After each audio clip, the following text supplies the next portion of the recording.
OK, ça va. Vous avez aimé? Merci. Bon, je vais faire mon mieux pour parler en français. Je ne suis pas tellement habitué à parler en français en public, alors si je me trompe ou je vois que ça ne marche pas, permettez-moi de switcher à l'anglais, OK? Bon, je suis de Barcelone et c'est un plaisir d'être ici avec vous. Et merci bien, François, pour l'invitation et aussi l'équipe des Omar et Isabelle et aussi les sponsors.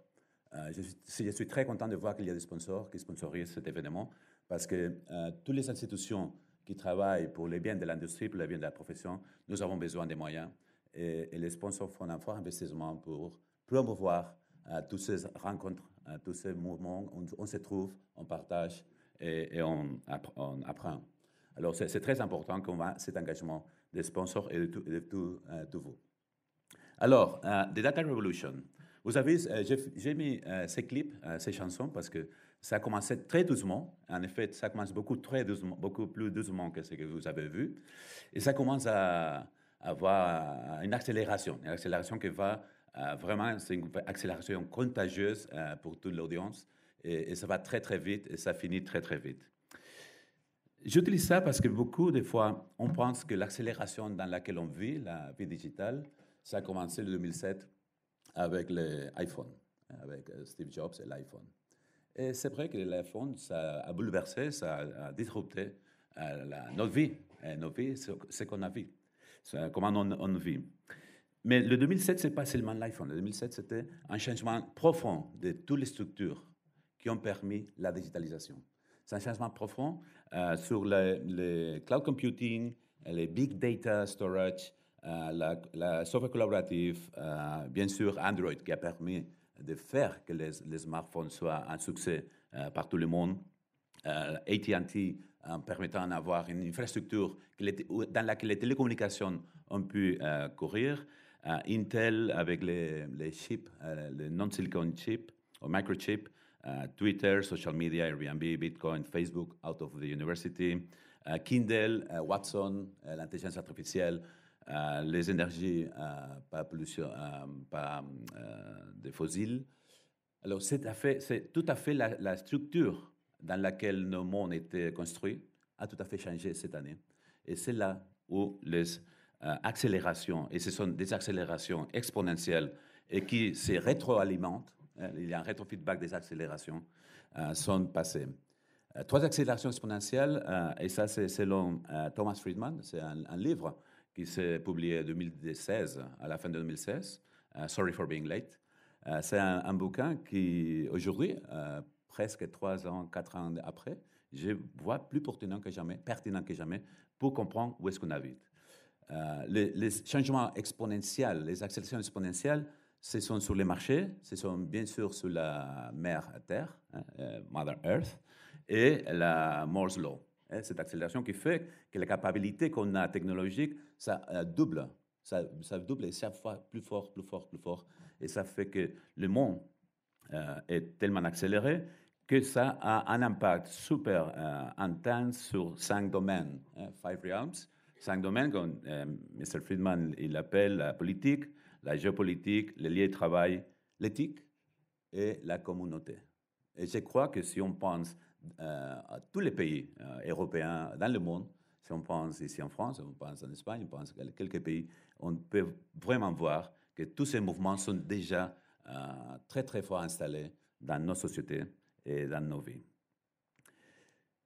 Et bien sûr, ce qu'a fait nous comme consommateurs, nous la population, la société, nous avons très, très fortement embraced, abracé, nous avons pris la digitalisation. Nos vies sont digitales déjà. Nous avons déjà cette paranoïa, cette espèce de paranoïa d'avoir une vie physique et une vie digitale. Et beaucoup de fois, on se cache plutôt dans la digitale que dans la physique pour éviter les face-à-face, pour éviter l'interaction personnelle. Et ça, c'est seulement la statistique dans 1 minute, 60 secondes dans l'Internet de 2019. Et vraiment, la vie qu'on a digitale, c'est spectaculaire. C'est tellement spectaculaire que quelques-uns, beaucoup de fois, on agit comme ce monsieur ici, au milieu de toute cette espèce de contagieuse, disons, excitation. il y a quelqu'un d'entre nous qui ne comprend pas ce qui se passe. Beaucoup de fois, qui peut dire qu'il n'a pas jamais eu cette phase dans un contexte de business, un contexte social, qui n'a pas fait une telle phase parce qu'on ne comprend pas beaucoup de choses qui passent. Et même dans le business, j'ai bien aimé les présentations des sponsors parce que ce sont des sponsors qui sont nés il y a 10 ans, peut-être, les derniers. Il y a 10 ans, il n'y avait pas beaucoup de technologies qu'on utilise aujourd'hui dans notre secteur, dans notre activité du jour. Il y avait beaucoup de technologies qui n'existaient pas. Et c'est vrai que comme secteur, comme profession, on a eu un peu d'ivresse de l'innovation basée sur la technologie. Et beaucoup de fois, on a oublié pourquoi ça sert. Et beaucoup de fois, on a pensé que la technologie, c'était la finalité et pas les moyens. Et c'est un peu ce qui se passe partout. Ce n'est pas seulement dans la recherche des marchés, c'est aussi dans beaucoup de domaines qu'on peut voir dans les économies. Beaucoup de fois, on dit que je vais parler de ça à propos, qu'on a un problème d'identité comme profession, mais quand je parle avec mes collègues, avec mes amis, et je lis, je crois que c'est un questionnement global dans tous les domaines. Alors, il y a 25 ans, ça c'est une pièce, piece of news, une nouvelle. J'ai lu, ça a beaucoup m'étonné parce qu'il y a 25 ans, 26 ans, il y avait un congrès à Osaka sur les télécommunications. Et j'ai vraiment marqué cette phrase qui nous ont dit quelques speakers. Les télécommunications, la révolution des télécommunications, c'est à propos de control et power. It's about control and power. Hell, l'enfer, is a loss of privacy. Nothing brings us closer to hell than telecommunication technology. Alors, l'enfer, c'est la perte de privacité. Aujourd'hui, je crois qu'on a joué beaucoup avec les technologies, avec la digitalisation. Depuis le 2000-2005, on a beaucoup joué comme des enfants qui jouent dans le kindergarten. On a beaucoup joué, mais on ne comprenait pas tellement ce qui se passait. Beaucoup de fois, j'ai dit que les GDPR, la loi de protection des données de l'Union européenne, je pense que c'est seulement le début de tout un mouvement, parce qu'on a joué pendant 10 années à qu'est-ce que c'est ça. On a beaucoup joué. Et c'est maintenant qu'on commence à voir des problèmes que ça nous apporte. Les problèmes, et surtout focalisés sur la privacité. Ce sont des nouvelles pas si récentes.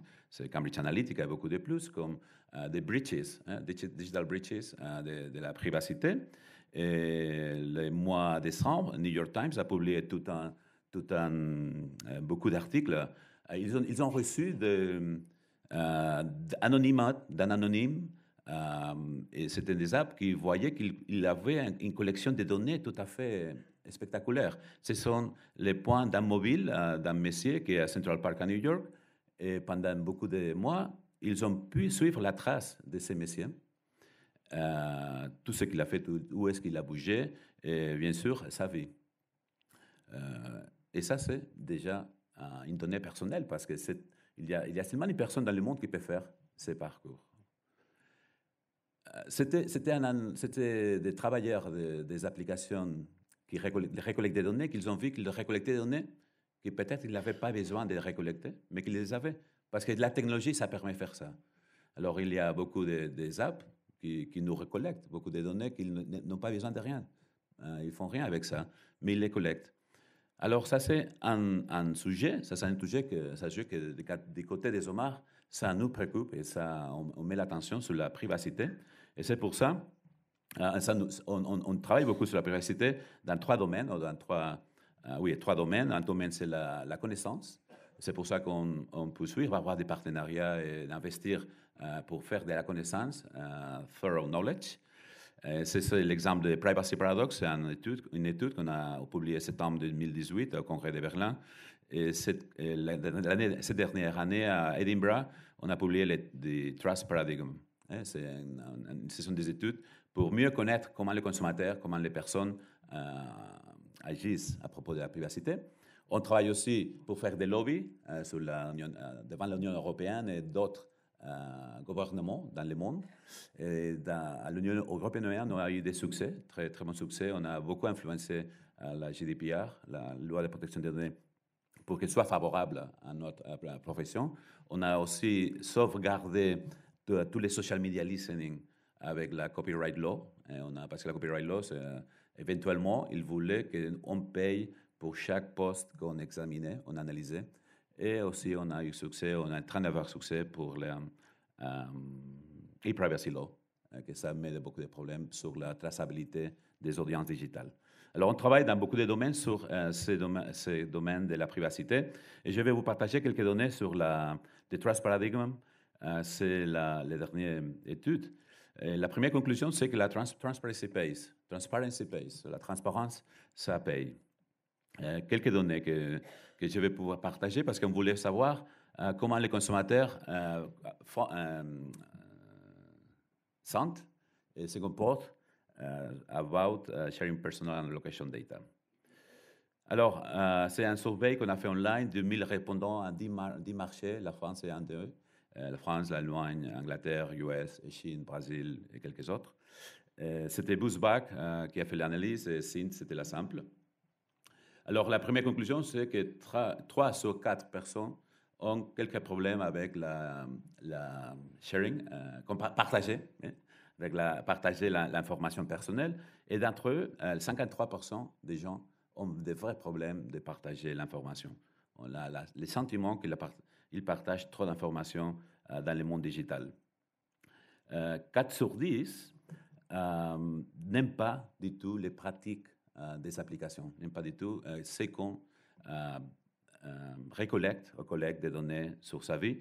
Et ce concerne est plus important dans la Chine et dans le Brésil, parce que ce sont des pays où la régulation n'est pas tellement nette, si on veut. 85% acceptent que la responsabilité d'être attentif sur les données, c'est de soi-même, mais pour eux, c'est difficile de savoir comment le faire. C'est difficile comment le faire, parce qu'on nous a mis dans un jouet, et quelquefois, on ne sait pas tellement comment le faire marcher. Alors oui, on sait que c'est à nous, mais on n'a pas tellement les moyens pour bien contrôler ça. 70% des consommateurs partagent les données de localisation, location data, mais 40%, c'est parce que c'est nécessaire. C'est vraiment nécessaire de le faire, parce que sinon, on ne peut pas avoir les services. Et ça, je ne sais pas quelle est votre expérience, mais je me passe tous les jours en deleting des permissions, mais après, ça ne nous donne pas des options de faire des choses. 6 sur 10 ont eu des problèmes sur le digital, soit email hack, ou les bank accounts, ou phishing, ou leak de personal details, spam, et seulement 33% sont sûrs d'avoir une connaissance de ce qu'on fait avec leurs données. Alors, 90%, ils ont clair que c'est la responsabilité des data collectors de dire quand ils utilisent la localisation, les données de localisation. Alors, c'est une responsabilité des marques. Et aussi, 2 sur 3 ont bien à les changer si on est transparent. Et tout de nouveau, c'est la transparence pays. Parce que être transparent, ça veut dire construire, bâtir une confiance. Et ça, on le voit quand on analyse les grands groupes. On voit que les social media, ce sont des groupes où il y a moins de confiance pour la gestion de ces données. Et quand même, Amazon, Microsoft, Google, Apple, ils ont plus de confiance des côtés des consommateurs. Et ça, c'est la moyenne de 10 pays. Et c'est bien sûr que Facebook, Snapchat, Twitter, ils ont des challenges dans ces domaines. Les bonnes pratiques dans ces domaines de transparence et de communication, ça paye aussi. Il y a un third. Ils sont d'accord que ça lui donne plus de confiance si on est transparent et on fait ces pratiques. Et même la France, ici à France, vous avez un consommateur beaucoup plus sceptique et qui confie moins dans ces partages de données. Et on a fait une petite étude sur les différents pays, et la France est un des pays où il y a moins de confiance dans la gestion de ces données. Et bon, ça c'est les côtés consommateurs. Les côtés consommateurs, on voit que la transparence, traiter les personnes comme adultes et partager l'information, ça paye. Nous, comme chercheurs, nous comme researchers, nous comme rechercheurs du marché, c'est important pour nous. C'est aussi important pour les marques. Les marques doivent savoir que le mieux qu'ils transmettent, le mieux qu'ils communiquent, c'est mieux pour eux. Mais aussi, nous, comme researchers, c'est important aussi d'avoir cette prisme, cette vision, que le mieux qu'on communique ce qu'on fait, le mieux qu'on communique, parce qu'on fait ces choses. Aujourd'hui, avec la digitalisation, on a la capacité de faire ce type de tracement, de tracing les consommateurs. Mais ça, on peut le faire. Mais ce qui est important, c'est de le faire d'une façon transparente, d'une façon nette, d'une façon qu'on vraiment communique ce qu'on fait et pourquoi on fait les choses. Non? Alors, notre marché global dans le monde, c'est 80 billions dollars, billions dans le contexte américain. Milliards, c'est quoi, c'est en français? Je ne suis pas sûr. 80 billions dollars. OK. Mais aujourd'hui, comme je disais, il y a la digitalisation nous permet d'avoir un approach, une approximation des consommateurs tout à fait différente. Chaque fois, c'est moins nécessaire de demander face à face, de demander sur les questionnaires aux personnes pour savoir qu'est-ce qu'ils font, qu'est-ce qu'ils préfèrent, qu'est-ce qu'ils voient, qu'est-ce qu'ils regardent, où est-ce qu'ils achètent, qu'est-ce qu'ils achètent. Et chaque fois, on n'a plus de moyens parce que la vie digitale nous permet de faire ça. Et c'est pour ça que les chapeaux de personnes qui comprennent les consommateurs, des personnes qui vraiment ont une connaissance de ce qu'ils font et ce qui préfèrent répondre des consommateurs, c'est pas un chapeau, c'est pas les chapeaux traditionnels seulement. Ce n'est pas seulement des chapeaux traditionnels. Il y a des nouveaux acteurs qui sont venus ici à voir ces rôles et partager ces rôles. C'est aussi bien sûr que si on regarde les dernières 10 années, comme dans tous les business, le côté financier a eu une prépondérance. Si on pense aux grands groupes de notre secteur, le côté financier a vraiment une importance comme les owners, les propriétaires des grands groupes. Aussi, les sociétés technologiques, beaucoup de sociétés technologiques, ont vu qu'il y avait une sortie des marchés à ces produits s'ils venaient dans notre domaine, dans le domaine des investigateurs des marchés. Parce qu'ils ont évolué, ils ont développé une technologie, et à quoi sert ça? Oh, ça sert à connaître ce qu'ils font. Et moi, je dis ça par expérience, parce que ça nous a passé chez nous. Alors, ils ont tombé sur ces marchés. Alors, on a des new players, on a une nouvelle approximation, c'est une approximation beaucoup plus financière, si vous voulez. Une approximation financière aussi, ça change la façon qu'on regarde l'activité qu'on fait. Et aussi, c'est une différente approximation de ce qu'on espère dans l'avenir, de comment ça va évoluer. Et ça, on doit être conscient de tous ces mouvements. Et ces mouvements, ce qu'ils provoquent, c'est que le digital effect dans notre industrie, ça fait que tous les côtés analytics et tous les côtés online, digital, ça a une prépondérance aujourd'hui. Aujourd'hui, les côtés analytics, c'est déjà 49% l'année dernière, et ça, la tendance, c'est à l'augmentation.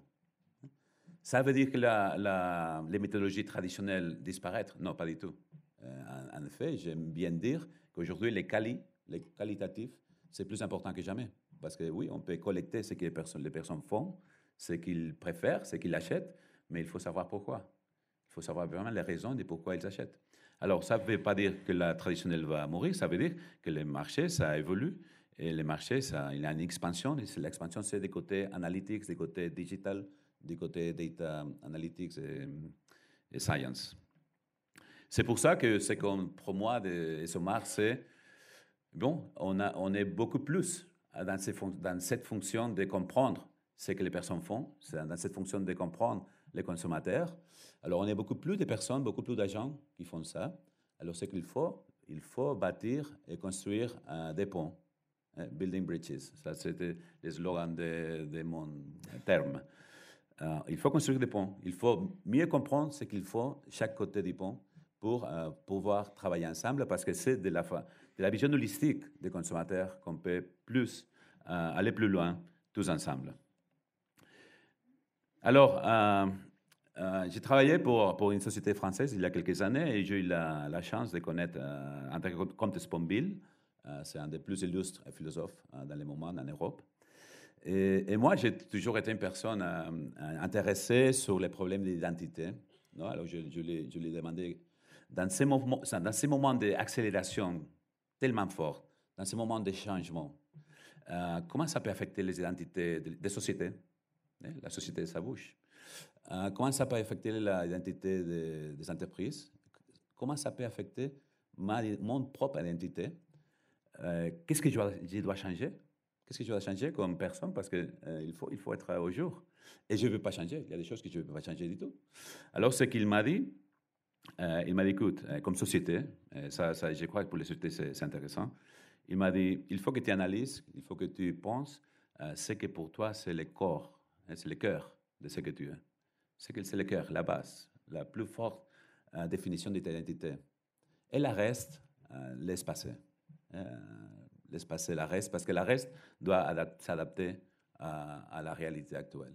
Mais le cœur, ce sont les forts ciments qu'on doit vraiment retenir et enfortir. Alors, si j'ai fait la comparaison de cette approximation personnelle de la société sur notre industrie, je pense que nous, comme researchers, nous avons deux piliers. Un pilier, c'est la véritable intérêt pour comprendre les personnes, the willingness to understand people, et aussi les comportements éthiques. Les comportements éthiques qu'on a démontré pendant presque 100 années de profession. Alors pour moi, c'est le pilier qu'on doit baser l'identité des professionnels qui doivent comprendre les consommateurs, c'est cet intérêt, vrai intérêt, pour comprendre les consommateurs et le comportement éthique. Et aujourd'hui, on a parlé de la technologie. La technologie, j'aime beaucoup dire que la technologie n'est pas neutrale. On nous a voulu faire croire que la technologie est neutrale et positive partout. Mais la technologie n'est pas neutrale. La technologie, c'est un reflet, c'est une réflexion. C'est un reflet, excusez-moi. C'est un reflet des intérêts, des objectifs, des biases, de créateurs de la technologie. Aujourd'hui, on le voit. On le voit, par exemple, on voit tous les jours, c'est YouTube par ici, YouTube par là, beaucoup plus des applications basées sur algorithmes d'intelligence artificielle que personne ne connaît. Personne ne connaît, mais ils font un résultat. Il y a un résultat sur ces algorithmes, et le résultat, c'est qu'on nous influence les comportements. Et c'est ça, ce n'est pas neutral, ça. Et nous, comme researchers, on est dans la technologie aussi. Et on utilise la technologie chaque fois plus. On fait de l'intelligence artificielle aussi, des machine learning. On fait la programmation. On le fait ça. Alors, il faut avoir cette barre de la comportement éthique très, très haut. Parce qu'il y a des périls, il y a des challenges, il y a des dangers, excuse-moi. Il y a des dangers dans la rue. J'aime beaucoup mentionner cette étude, au report anglais, c'est le passé juin, c'est l'autorité de la protection des données. Et c'est un report qu'ils ont fait à propos des programmatic, programmatic advertising. Vous savez, c'est qu'il y a toutes les annonces qui bougent d'une façon autonome par la web et on reçoit tous les jours ces annonces. Alors, l'autorité a expressé sa préoccupation réelle parce qu'elle voit que l'information qu'on partage des données personnelles, c'était à une échelle tout à fait jamais vue, disproportionate, intrusive et unfair. Et d'une façon particulière quand les personnes ne connaissent pas que ce sont des choses qui passent.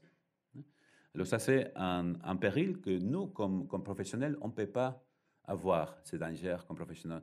Et aujourd'hui, on est un peu proche de ça, parce qu'aujourd'hui, on est en train de bâtir et de construire des pipelines pour connecter des données entre sociétés. Et ça c'est une chose qu'on fait très intensivement. On peut le faire, bien sûr, mais il faut le faire avec l'autorité qu'on a de plus de 100 ans de bien faire, avec l'autorité qu'on a d'un secteur, d'une profession qui s'est autorégulée, self-regulated.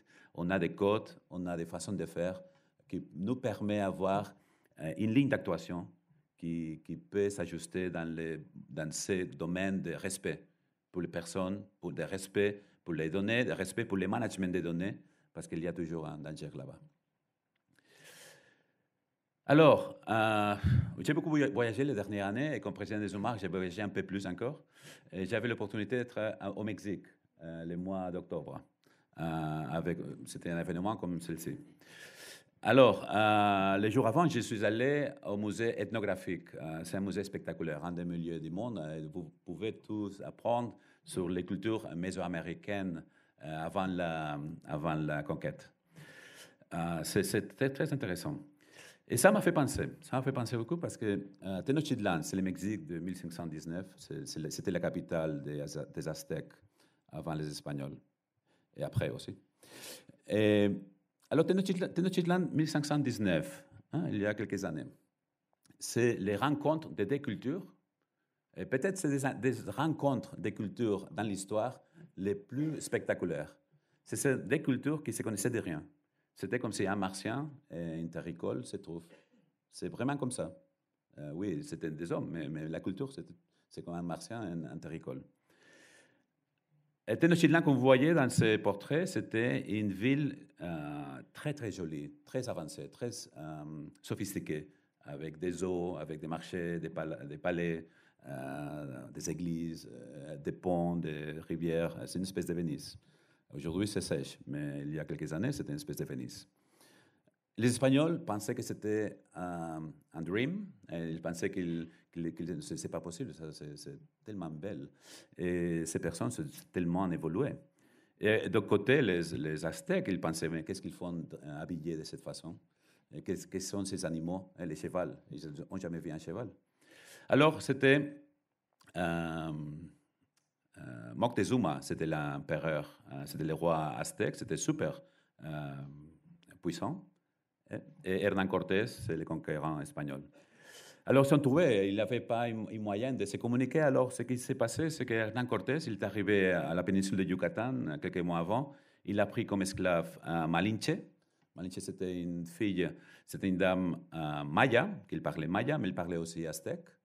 Et elle a appris l'espagnol. C'est un des personnages dans l'histoire, c'est un des personnages féminins dans l'histoire que pas beaucoup de personnes connaissent dehors l'Amérique latine, mais c'est un personnage qui a bouleversé le monde. Il a changé le monde. Il a fait des traductions. Alors que Jerónimo Aguilar, c'était un pêtre espagnol qui a fait un naufrage au Maya, dans la péninsule de Yucatan, et il a pris les Mayas.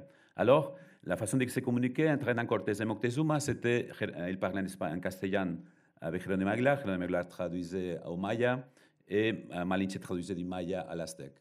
Okay? C'était les circuits, d'un côté et de l'autre côté.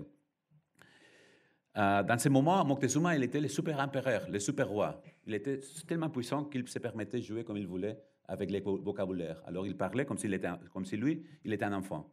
Alors, il toujours parlait, par exemple, s'il disait moi, je ne suis pas tellement aimé par ma population, il voulait dire moi, je suis temu, moi, je suis très puissant et les gens m'obéissent et même ils ont peur de moi. Okay? Il parlait toujours à l'inverse. Il jouait avec ses majestés.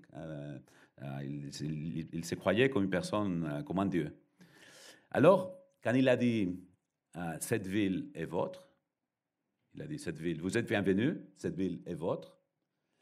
La traduction, c'est dire vous êtes bienvenus, la ville est vôtre.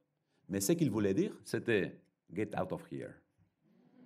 Get out of here. On va vous tuer. Get out of here. This is mine. This is my place. OK? Qu'est-ce qui s'est passé?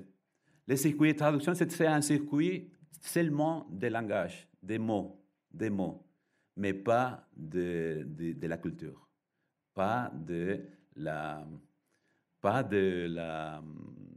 l'essence des messages.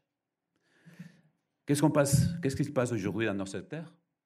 Je crois qu'on a besoin de translators, on a besoin de traducteurs, parce qu'il y a des communautés, une espèce de clash, comme on a vu ici Hernán Cortés et Moctezuma, c'est des communautés qui viennent d'un parcours intellectuel, académique, de pratiques, d'expériences différentes. C'est le monde plus digital et le monde plus traditionnel. On a besoin de traducteurs.